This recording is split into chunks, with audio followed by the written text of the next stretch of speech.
estruendo se escuchó afuera en el cielo nocturno. Parecía que el fin del mundo había llegado. El sonido del viento, los truenos y los animales volviéndose locos parecían anunciar la llegada del Mesías. Xander supo que el fin estaba cerca. Podía morir oculto en el sótano o podría intentar ver el fin con sus propios ojos. Solo da clic en la descripción del episodio y suscríbete.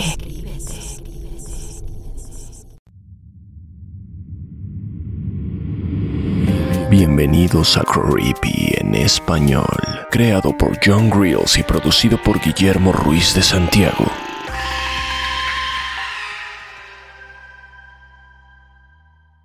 Personas bonitas. Narrado por Ginette Zavala. Traducción: Guillermo Ruiz de Santiago. Él se llamaba Teddy. Un hombre de mediana edad, calvo, con sobrepeso y muy solitario. Nunca tuvo hermanos y sus dos padres habían muerto, lo que le dejó una enorme casa y mucho dinero. Esto significaba que no necesitaba trabajar y que todo el día se la pasaba encerrado en casa. Sus padres lo educaron como católico, pero después de que ellos murieron, Teddy dejó de pretender, ya que la religión no tenía mucho sentido para él. Tampoco tenía sentido pensar en un Dios que cuidaba de todos. A lo largo de su niñez, le enseñaron a Teddy que Dios era todopoderoso y amoroso y que cuidaba a todos, pero Teddy no se tragaba toda esa benevolencia y omnisciencia de Dios. Tenía las mismas preguntas que muchas personas se han hecho en el pasado. Preguntas tales como: si Dios es tan poderoso, ¿por qué no desaparece el mal de la tierra? Si Dios es tan amoroso, ¿por qué hay tanto sufrimiento? Y si Dios todo lo sabe, ¿por qué necesita vigilar a todos las 24 horas del día? Son preguntas que probablemente tú también te has hecho, pero la diferencia con Teddy es que él pensaba en esto de una forma un poco más obsesiva. Teddy recuerda que cuando era niño, su padre le decía que probablemente su madre era una de las creaciones favoritas de Dios y que esa era la razón por la que la había hecho tan bonita. Eso fue algo que Teddy nunca olvidó. ¿Por qué él no era un favorito de Dios? ¿Por qué él no era una de esas personas bonitas? Este Dios supuestamente todo amoroso no parecía querer demasiado a Teddy. Al crecer, Teddy se encontró en la escuela y en la universidad con personas que le parecían bonitas y de forma casi instintiva buscó acercarse a ellas. Pero ellas siempre lo rechazaban. Creían que era demasiado raro por intentar hablar con ellas. Teddy renunció a esto y se limitó solo a observarlas desde una corta distancia, escuchando a escondidas sus interesantes conversaciones. Cada palabra que decían le parecía sorprendente, una especie de belleza que a algunos les salía de forma natural. Al convertirse en adulto, Teddy acostumbró a visitar cafeterías varias veces a la semana, solo para entretenerse. Quedarse encerrado en su casa podía llegar a ser muy aburrido. Así que salía a la cafetería de la esquina y se llevaba un gran libro para pretender que leía, cuando en realidad lo que acostumbraba a hacer era observar, solo observar. Miraba a la gente por encima de su libro. Se enfocaba en específico en personas bonitas. A veces incluso llegó a utilizar su teléfono para tomar fotografías, pero esto solo lo hacía con las personas que realmente lo cautivaban. A pesar de vivir en una era tecnológica, Teddy aún conservaba el gusto por las fotos impresas, por lo que solía imprimir las fotos que tomaba y las pegaba en sus paredes. Cuando se sentía solo, lo cual era muy a menudo, se quedaba mirando las fotos de todas aquellas personas bonitas y se dejaba sumergir por su belleza. Pronto, esto no fue suficiente para Teddy. Ansiaba estar cerca de esas personas, observarlas más de cerca, ver cómo vivían, saber lo que se sentía ser una de ellas, por lo que empezó a seguir a algunas de las personas bonitas que frecuentaban la cafetería. Eran clientes regulares, venían a la hora del almuerzo a tomar café. Hablaban por teléfono o entre ellas. Entonces Teddy las seguía a sus oficinas, a veces hasta a su propia casa sin que ellas lo notaran. Esto era algo muy común entre las personas bonitas. Siempre estaban tan ensimismadas. Teddy acostumbraba a tomar notas sobre ellas, como por ejemplo, a qué se dedicaban, qué coche tenían, cuál era su dirección o si tenían familia o pareja. Todo lo que podía averiguar sobre ellas lo anotaba. Ningún detalle era demasiado insignificante. Ningún detalle nunca se le escapaba. Pero una noche dejó de ser solo un observador. Comenzó a seguir a una persona bonita. Ella volvía a casa. Estaba todo muy oscuro, sobre todo cuando dobló por una calle poco transitada. Al principio, ella no se dio cuenta de que Teddy estaba detrás, pero cuando oyó sus pasos, fue visible el cambio en su actitud y se le veía un poco más incómoda, nerviosa, pero Teddy ya era todo un experto. Él sabía cómo hacer que las personas a su alrededor no lo vieran como una amenaza, por lo que sacó su celular y comenzó a pretender que hablaba por teléfono. Hola, cariño. Sí, ahora voy camino a casa. Sí, no tardaré mucho, descuida. Yo también te quiero. La persona bonita pareció tranquilizarse al escuchar que el hombre que venía detrás de ella era un hombre de familia. Como si eso lo transformara inmediatamente en alguien inofensivo. Así que Teddy puso en acción la fase B de su plan. Aceleró sigilosamente el paso, se acercó por detrás en la oscuridad y le puso un pañuelo empapado en cloroformo alrededor de los labios y la nariz. Ella forcejeó un rato, pero acabó perdiendo el conocimiento. Su coche estaba muy cerca de ahí, así que arrastró su cuerpo por la oscuridad y la colocó con cuidado en el asiento trasero. Ahí la miró durante un minuto, absorbiendo su belleza, regodeándose en la victoria de haberla atrapado tan fácilmente. Ahora era suya. Vivirían juntos en su casa y todo sería perfecto. Todo sería bonito.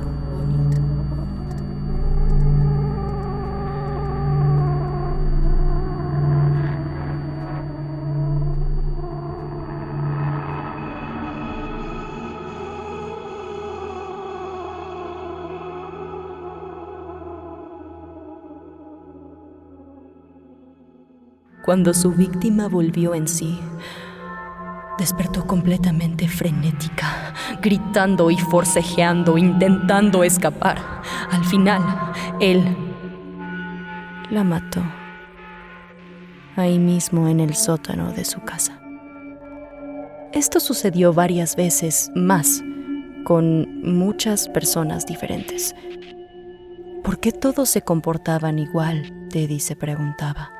Todos gritaban y forcejeaban, y eso hacía que él terminara perdiendo la paciencia, y entonces recurría a la única forma de callarlos para siempre. Luego los enterraba en su patio trasero y tachaba su fotografía. y todos los registros que había hecho de esa persona. Pero antes de enterrar el cuerpo, antes de olvidarse por completo de aquel recuerdo, Teddy se tomaba el tiempo de hacer una última investigación. Abría los cuerpos. Quería ver qué había dentro. Quería descubrir qué era aquello que los hacía tan bonitos. Así que hizo incisiones desde el pecho hasta el abdomen, utilizando las herramientas que tenía en el cobertizo de su padre. Abrió cajas torácicas y cráneos, extrajo la mayoría de los órganos para inspeccionarlos más de cerca. Arrancó las médulas espinales, pero nunca encontró ningún indicio de belleza en su interior. Aunque eso no lo detuvo de seguir buscando. Con el tiempo, las personas que visitaban la cafetería perdieron su encanto, por lo que Teddy amplió su zona de búsqueda, dirigiéndose a otros cafés o restaurantes y esperando a que sus víctimas se metieran en un lugar apartado y oscuro, donde pudiera abalanzarse sobre ellas. Pero a estas no las mató. No, las mantuvo en su sótano, a todas ellas reunidas en jaulas, las mismas jaulas que se ocupan para resguardar a los perros de caza. Durante el día, Teddy bajaba al sótano para vigilarlas. Se sentaba en una pequeña mecedora de madera y se balanceaba mientras los observaba. Les daba agua para lavarse y, claro, productos de belleza básicos para que pudieran conservar un poco de su belleza. Y una tarde en la que contempló por varias horas la hermosura de aquellas personas, Teddy descubrió la respuesta que tanto estuvo buscando. Por fin había descifrado cómo alcanzar la belleza pura, la belleza natural. Así que él decidió que iba a hacerse un hermoso traje hecho con la piel de todas aquellas personas que estaban en su sótano. De esa forma, Teddy iba a verse como ellas, como una persona bonita. Y por fin, Teddy sería uno de los favoritos de Dios.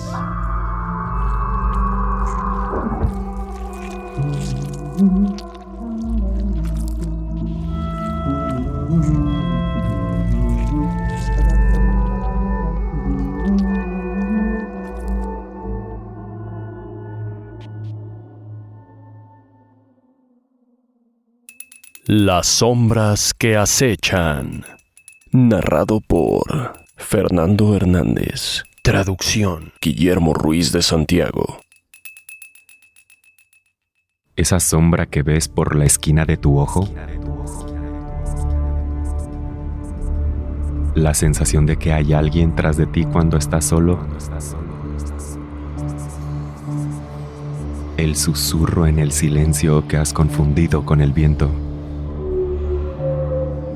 Estas son las cosas que yo solía ignorar. Las cosas que todos experimentamos y descartamos como si no fueran nada. Esa sombra solo son tus ojos adaptándose a la oscuridad. Algo moviéndose en la noche, un reflejo en la pared. Esos susurros, simplemente el sonido de la radio. Pero tal vez no es tan sencillo de explicar. Empezó cuando era niño. Tenía 10 años. Estaba sentado en el asiento trasero de la camioneta de mi madre. Era de madrugada y por alguna razón apenas estábamos volviendo a casa. Yo iba con la cabeza apoyada en la ventana, viendo el exterior. No había música en el coche, nada de qué hablar. Mi madre era una conductora precavida, mirando siempre por el retrovisor. Yo siempre me entretenía mirando las luces de los faros de las calles. mientras pasaban rápidamente sobre nosotros. Fue entonces cuando ocurrió por primera vez. Un faro en la calle se apagó mientras estábamos en una esquina esperando a que el semáforo se pusiera en verde. No pensé en nada en ese momento. Se ha fundido, pensé. Unos minutos después, volvió a ocurrir. Esta vez el coche estaba en movimiento y lo vi por la esquina del ojo. Fue extraño. Volvió a ocurrir al entrar en nuestra casa. La luz del final de la calle se apagó. Empecé a sentirme incómodo. Mamá, ¿por qué se apagan las luces de la calle?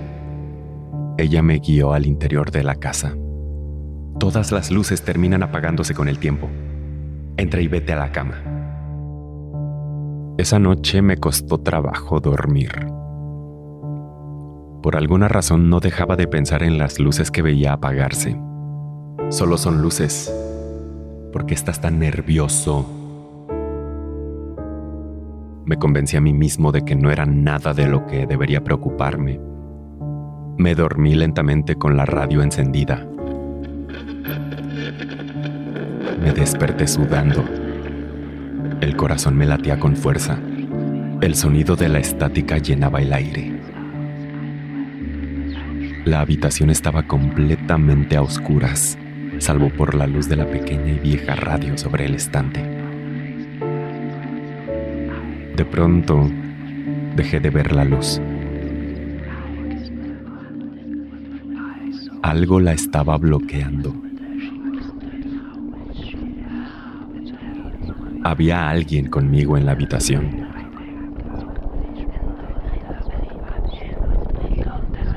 Solté un grito. Me tapé la cabeza con la cobija. Cerré los ojos y esperé. Sabía que había alguien en la habitación conmigo. Tenía que haber alguien.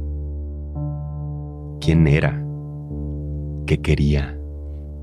El pánico se apoderó de mí e inmediatamente empecé a llorar. Mi madre entró rápidamente al cuarto. Le conté lo que había visto. Le dije que había algo en la habitación observándome mientras dormía. Me dijo que las pesadillas eran muy comunes y que probablemente no había sido nada. Mientras me decía esas palabras, una sola lágrima recorrió su rostro. El día siguiente fue uno de los peores de mi vida. Mis padres tuvieron que explicarme que mi abuela, que entonces tenía 70 años, había muerto. Me dijeron que había sucedido mientras dormía, que probablemente no había sentido nada y que me quería mucho.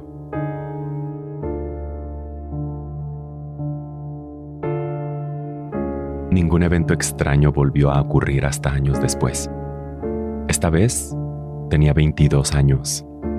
Yo volvía a casa del trabajo. En ese entonces era repartidor de pizzas a domicilio. Me sentía particularmente cansado y solo quería volver a casa. Llevaba manejando por la ciudad toda la tarde y ya eran las 10 de la noche.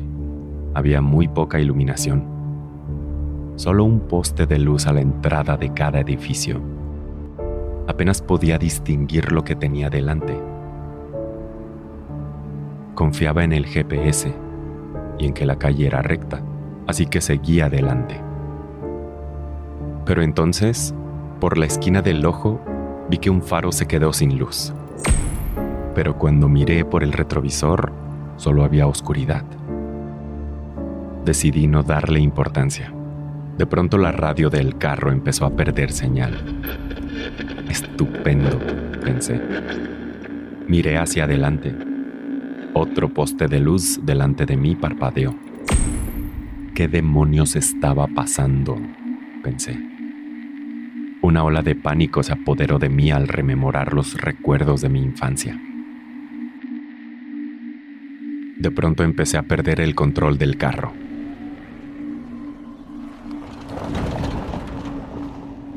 Una llanta se había ponchado al atravesar un bache muy profundo. Maldita sea. Me hice a un lado de la calle y esperé a que pasara algún carro que pudiera ayudarme. En realidad era inútil. ya que no había nadie a la vista en ninguna dirección. Hacía frío, así que saqué un viejo suéter de la cajuela. Cuando me lo puse sobre la cabeza e intenté sacar mi cabeza por el otro extremo, pude ver una sombra cruzando la calle. Pero las costuras del suéter no me permitieron observar con claridad. No podía pensar en otra cosa que no fueran esos recuerdos de la última vez que había sucedido esto, cuando vi a alguien en mi habitación y terminé gritando bajo las sábanas de mi cama con la cobija sobre la cabeza. Saqué mi cabeza rápidamente por el otro extremo del suéter. Probablemente solo había visto un pájaro. No había nada. Nunca había pasado nada. Y ahora no estaba pasando nada. Me bajé el suéter. No había nadie a la vista. Suspiré aliviado. Salí del coche y con la linterna del celular me agaché para inspeccionar el neumático hecho pedazos. No había manera de salvarlo. Fui a buscar la llanta de repuesto, pero me acordé de que no tenía. Era un coche usado y la llanta de refacción ya no estaba cuando lo compré y nunca la sustituí. ¡Qué tontería! Intenté llamar a una grúa, pero no tenía señal en el celular. La radio también había perdido señal. Podía ir a pie hasta la casa más cercana, pero no veía luces encendidas dentro de las casas. Estaba varado en la oscuridad. Sin radio, sin teléfono, sin GPS, solo silencio. Sentado dentro en mi coche, decidí esperar a que pasara otro auto. Seguramente pasaría alguien pronto. Mi aliento empezó a empañar las ventanas del coche y lo único que pude ver fueron unas pocas luces tenues detrás y delante de mí. Observando las luces, una a una empezaron a apagarse. Primero, las que se encontraban detrás de mí. Por el retrovisor las vi apagarse. Luego, en la calle, delante de mí, empezaron a parpadear y a apagarse también, una a una, acercando la oscuridad cada vez más a mí. Aunque hacía mucho frío fuera, yo estaba sudando. Mis palmas agarraban el volante con más fuerza a medida que se apagaban más faros. No sabía qué estaba pasando. Intenté racionalizarlo, pero el miedo era demasiado grande. Pronto solo quedamos la oscuridad y yo. No había nada que ver fuera de las ventanillas empañadas del coche. Ni siquiera la luna alumbraba aquella noche. Una sensación de ansiedad recorrió mi cuerpo. Sentí que algo me rozaba el pelo desde el asiento de atrás. No me atreví a girarme ni a mirar el espejo retrovisor. No podía moverme. Algo estaba en el coche conmigo, pero no me atreví a mirar. Otro escalofrío. Lo oía susurrar en la parte de atrás. Cerré los ojos y empecé a temblar. ¿Qué estaba a punto de ocurrirme? ¿Qué me estaba diciendo? ¿Por qué me hablaba? La voz era baja, como un susurro que se arrastraba en la oscuridad, pero cada vez se escuchaba más y más fuerte. Abrí los ojos y vi algo en el espejo retrovisor que no puedo explicar. Durante una fracción de segundo vi una sombra en el asiento trasero. Su cuerpo no tenía una forma clara, pero estaba encorvada y parte de ella tocaba el techo del coche. Tenía largos y delgados brazos. De su cara, lo único que pude distinguir fue el amenazante brillo de dos ojos absolutamente negros. El sonido que emitía comenzó a distorsionarse. Solo quería que se callara, Quería que me dejara en paz. Cerré los ojos con fuerza deseando que desapareciera para siempre.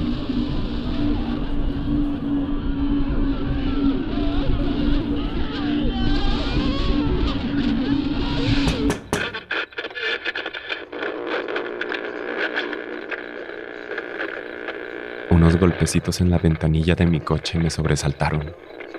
Y cuando abrí los ojos, había luz a mi alrededor. Y un hombre de pie junto a mi ventanilla, sosteniendo una linterna. ¿Estás bien? ¿Necesitas ayuda?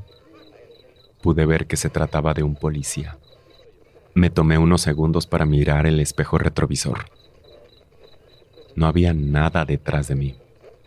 El policía se encargó de ayudarme a reparar mi llanta. Después de eso conduje a casa y dormí profundamente.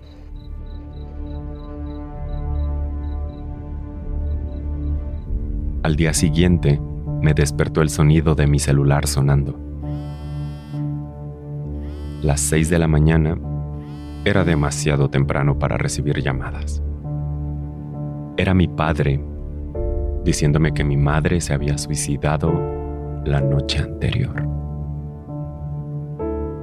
No había carta de despedida ni explicación. Solo una nota manuscrita apretada en su mano que decía simplemente: todas las luces terminan apagándose con el tiempo. Mi padre también me explicó que mi abuela, años atrás, se había suicidado también. Mi papá se disculpó por no haberme dicho la verdad cuando era niño. Supongo que solo quería protegerme. Pero no creo que pueda protegerme por más tiempo. Ahora lo veo claro. El parpadeo significa su llegada. La sombra es el mensajero. El susurro, no lo sé con certeza, pero la próxima vez que lo oiga, tengo la sensación de que será mi luz la que se apague.